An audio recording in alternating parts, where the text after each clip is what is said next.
All right, well, a Pennsylvania nurse says she was fired from her job after she refused to get the flu shot. So the woman was 3 months pregnant, and she was afraid of the effects of the shot on her pregnancy would outweigh its benefits. She had already been through 3 miscarriages, but it was mandatory where she worked, so they fired her. Now she offered to wear a face mask. The hospital did not approve.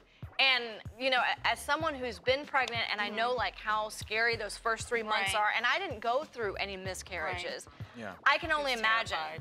I get that it was the hospital's and did she policy. know ahead of time? I mean, when you work in the medical field, you know the norm, how some But things here's operate. the thing, is that the hospital, I think, needed to come up with some kind of a, okay, look, you're going to be on paper duty until you're done with your pregnancy. I get that. But she should have. But the she should have come rules up with an are the option for rules. them. Maybe she should have stepped away.